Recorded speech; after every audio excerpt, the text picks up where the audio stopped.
سلفيات القرآن دهوتيا. بله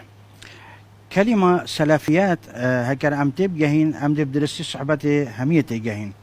وقتی ام بيجين سلفي معناه تابعة سلفة. سلف دفما يعني لغت عربي ده وقتی ام بيجين سلف يعني أبي بيشيا ماتشوي أبي يكون بريكا ماتشوي بيجين سلف. قرآن ده كلمة سلفيات وجعلناهم سلفا ومثلا للآخرين بس أم بيجين كأفا أم أجبر في آيات بيجين أم سلفين أنا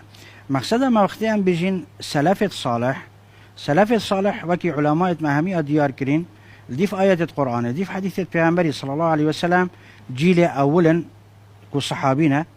أبيت كل برد البيغمبري صلى الله عليه وسلم مظن بوينو فير بوينو هاتينا خدان كرن وپرورده كرن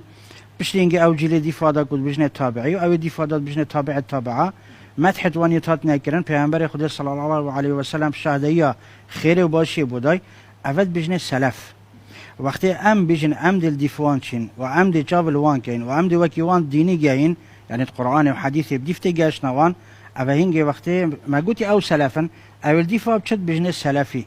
اوه معنى كلمة سلفي. راست قرآن دانهات یک كلمة سلفي حديث دانهات یک كلمة سلفي بس سلف يا هاتي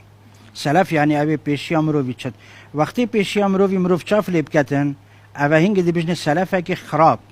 وقتی باش بیتن مروف چاف لبکده بجنه سلفه که باش ها اوه فرقیه يعني معناه وقتی هم بجنه خو هم سلفینه اوه مصطلحه که تیتا دانان السر هندك مروفا اوه بدرستين الديف